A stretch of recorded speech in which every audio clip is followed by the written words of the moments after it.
Alright, welcome back to my fourth kind of video like this.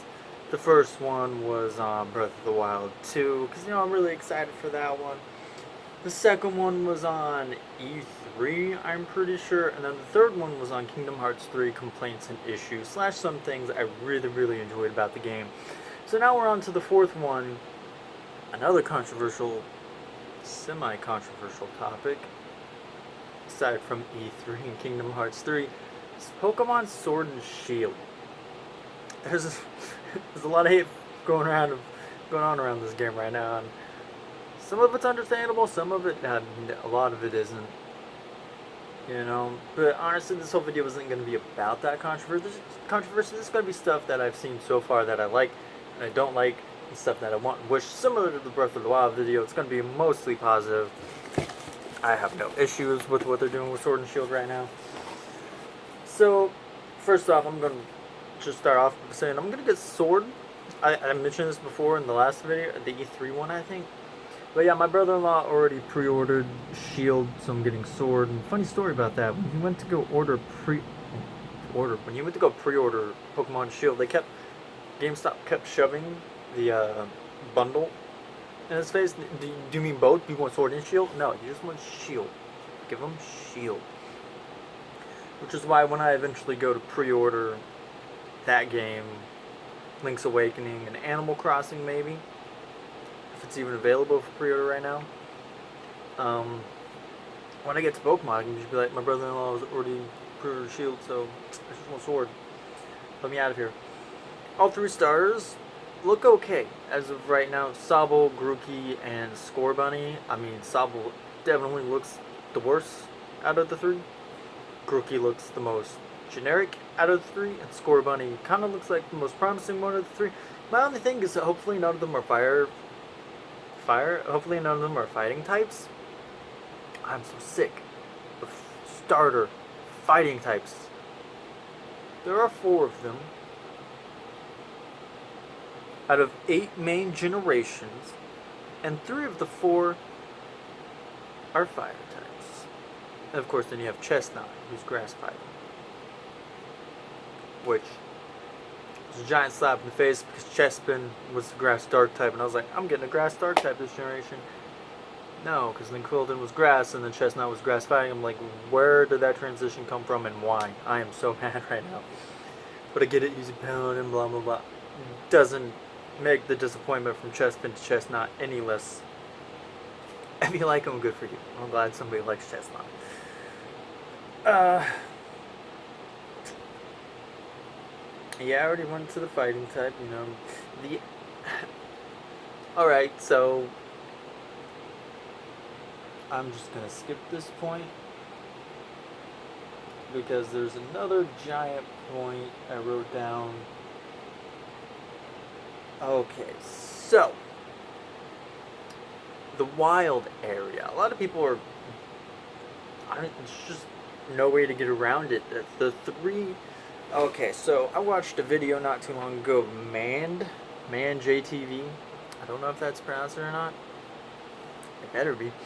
By the way, he was talking about there's 3 pillars of hate right now for this game that started after E3. The first 2 showings of the game, positive. Everybody was looking forward to it. Then E3 happened, they said one thing, and everybody just started hating the game and finding every single flaw they could.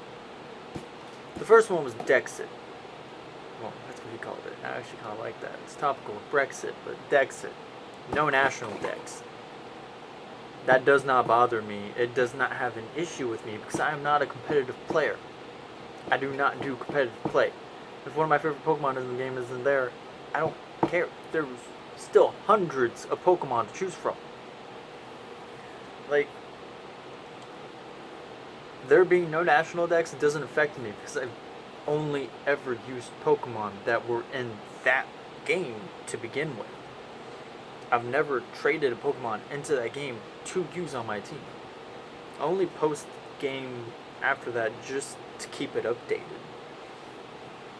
But and one of my things was to kind of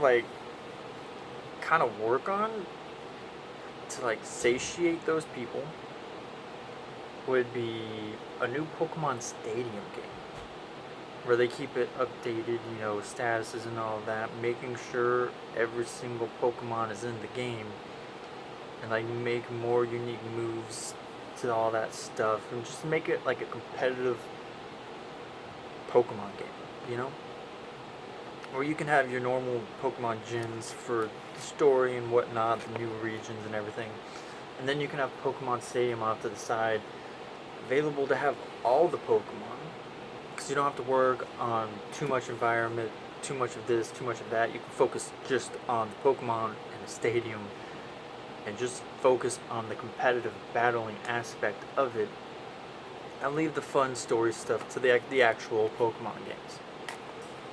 That was my kind of take on it. You can have your normal gen Pokemon games, Generation 8, Generation 9, but then have Pokemon Stadium, Switch version, whatever the next console generation is for Nintendo, and just like update that, like the Switch version, up with that, and then you can stop updating on that one when you make the new one for the next console. Kind of like Super Smash Brothers, how there's one Smash Brothers, one Mario Kart for every Nintendo console. Do that with Stadium for the competitive players of Pokemon. The other one he mentioned is kind of like, I guess, animations. Maybe? I don't know what it was. I just remember the last one, and that was like a lack of evolution, a lack of revolution, reinventing, not doing what Breath of the Wild did. Where Breath of the Wild took the Zelda series and essentially flipped it upside down and was like, yeah, we're doing this now. From like the other 3D Zelda games. Just completely flipped the series on its head, and that's what everybody was wanting for this Pokemon game to be. Essentially, Breath of the Wild Pokemon, which I wouldn't have wanted to begin with. I'm fine with my linear story-driven Pokemon games. I really don't want a Pokemon game that's extremely vastly open like Breath of the Wild. I can see why it would sound appealing to people. It just doesn't sound appealing to me personally. That's just my opinion. And the wild area is kind of like a nice medium between the two, where it gives you an open area, to appease the people who are mad at the linearity, but not make it so open to where it doesn't overwhelm the people who are fine and just want the linearity of the Pokemon games. The wild area is a nice evolution to the series in a smallish big way. And then you have like the co-op opportunities they're bringing in, which is all nice and handy, with the raid battles, and that's kind of my next point, is Dynamax, the mega evolution of the Z moves of this generation. I don't like it. I don't hate it. I just don't like it. Like when they introduced the Mega Evolution, I was very new to the series. Like, let's put it this way: Pokemon X and Y were the first games to come out, first new games to come out when I just gotten into Pokemon. Because I think I got into Pokemon in like June or May of that year. Maybe a little before that, March to June, somewhere in that time frame is when I gotten into Pokemon. Or maybe it was Christmas. I think it might have been Christmas. I don't know. It was somewhere in between Black and White 2 and X and Y. Black and White 2 had already been out for a while, and X and Y were the new games coming out. It was before E3. Because X and Y is like the only Pokemon game I've followed very thoroughly from its announcement to its release, even today.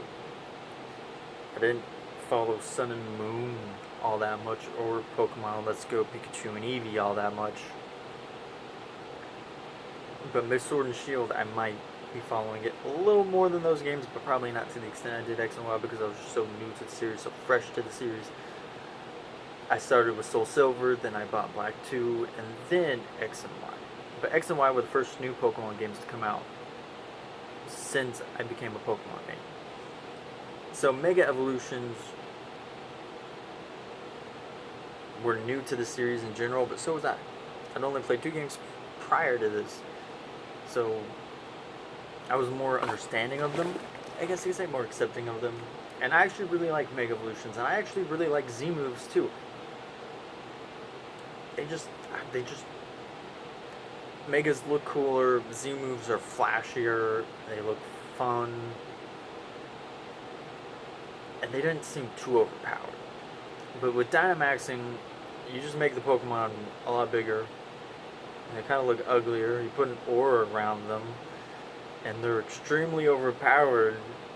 Because I saw Toby Birdkeeper's video where he did the gym fight, and her Pokemon knocked out 3 of his before he could even do anything. It's like, that doesn't seem fun in general. That just seems annoyingly, frustratingly overpowered, and that's stupid bullshit. Honestly, if there was a way to turn Dynamaxing off in this game, I would do it in a heartbeat. Either way, I digress. I don't like it, and I'm going to avoid using it at as much as possible, unless I am forced to use it because of how overpowered it is. If I have to use it to counter theirs, I'm gonna use it. Most likely during gym battles, champions, Elite Four, and epic battles within the story against the antagonistic group. Because the last few usually have a couple of the special variants in it, whether it's a Z move, a Mega, a Dynamax, whatever. They usually throw them in the story boss fights near the end, not in the beginning. But Dynamaxing looks stupid and ugly to me. I mean, I would be fine if it was a raid boss, like co-op thing in the wild area, if it was only for that. If it was only for that, I would not care. But it's not, so I do care. I just don't like it. Maybe my opinion will change of it once I get my hands on the game. I doubt it. I just don't like it. I'm gonna move on now. That is the most negative I'm probably gonna be in this video, because the next one's about the legendaries, the 2 legendaries, and honestly, I do not remember how to pronounce their names. They both start with Z's, and I don't remember that much. They look like cute wolf doggos, and that's great. I don't know why I'm yawning, but either way, Pokemon Sword, I really do like his design better, and Kane, my brother-in-law, he likes the Pokemon Shield better just because he likes the palette of it. He likes the color design of it. I don't know if he likes the design overall of the Pokemon better. He likes them both. He just likes the color design of the Pokemon, or the Legendary Shield, better. Honestly, the colors used in their designs don't affect my opinion. Colors don't really sway me in any way, shape, or form, because they never have. I've been colorblind my whole life. Colors are confusing to me. I can see them. I'm just confused by them, even though I took a lot of art classes. But yeah, Sword, his design just looks cooler to me, so that's why I wanted to go with him anyway. But I would have gotten Shield if Kane would really push for Sword, but you know, he's not, so I don't care.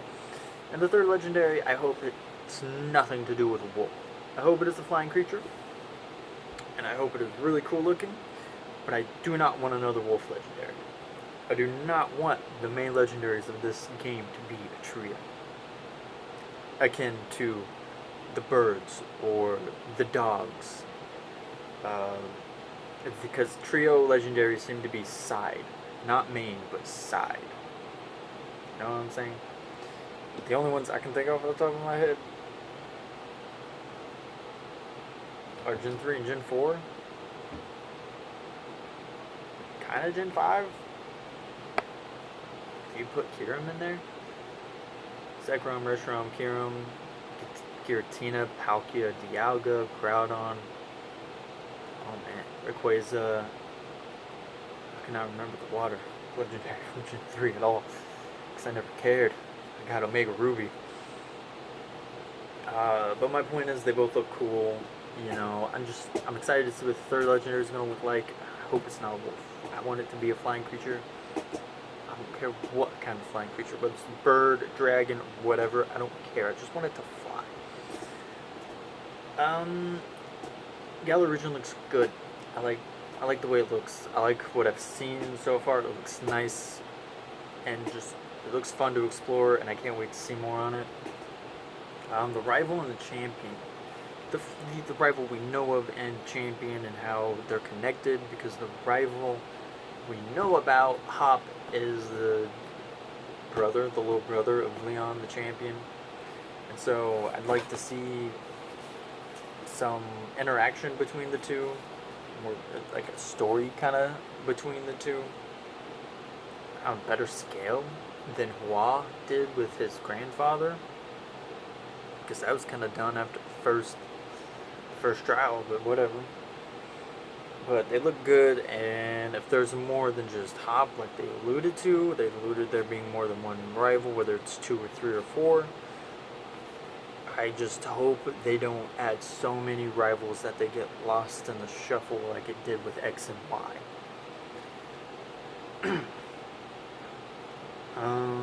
I'm at least hoping for around 50 to 100 new Pokemon. Not exactly 100, not exactly 50, but somewhere in that range. Because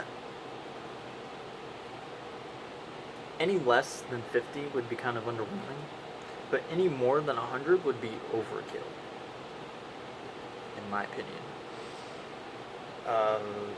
I could only wish for an ORAS flying mechanic in this game, because that was honestly the best flying mechanic in any of the Pokemon games ever, was how you fly in Omega Ruby Alpha Sapphire. They're just the best. Oh yeah, and every veteran's list should be a skip tutorial option, or at least a fast tracking one to make it go by faster. That'd just be... Why haven't they done that yet? It's like they designed the beginning of every Pokemon game for a new person, even though they know a large portion is going to be returning. Especially for Sun and Moon, where they had like that hour-long tutorial. Like that whole first island was essentially just one giant tutorial, and that pissed a lot of people off. But like, don't skip the tutorial. Maybe not 100%, but like, pick new player, like you're new to the series, or returning player. If you pick a returning player, they'll give you a more short, brief tutorial. Whereas if you pick a new player, they'll give you a more in-depth one.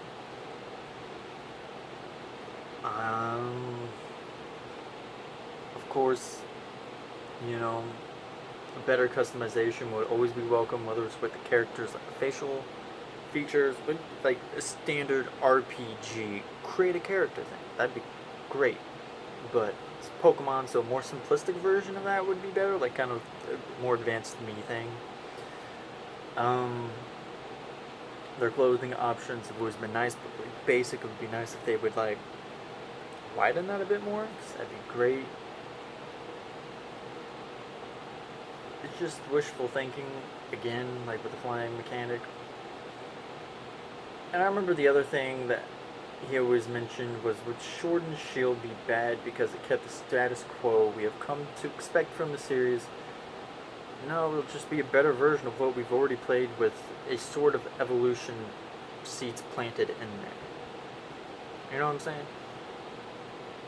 It's everything we've come to know and love, but with a wild area being a nice step in the evolution of the series. So the game's not going to be bad because there's no national dex, because they're keeping to the status quo, because they're paying more attention to the Pokemon they're creating than they are the environments or anything of that sort. So you don't have to listen to the people that say don't defend Pokemon or don't buy the game because they're lazy and all that stuff. No, don't listen to that. If you want to buy the game, buy the game. If you don't, then don't buy the game. Wait for your perfect version to come out. But don't hinder people who just want to play a normal Pokemon game because you think they're being lazy and they could do more. No. If you want to play the game, play the game. If not, then just don't. I think it's getting a little out of hand. People just need to let those who want to play a Pokemon Switch game enjoy it. If they aren't, then don't like it. Don't play the game until you get what you want.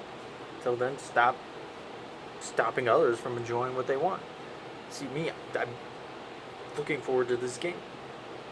Is it revolutionary? No. It doesn't have to be. But that's an if of this. This is getting on a little too long, so yeah. Hope you have a great day. Remember, you can be the best you can possibly be. If you like the video, comment, feel super special, awesome. Subscribe if you haven't. They're really me out, and ta-ta for now.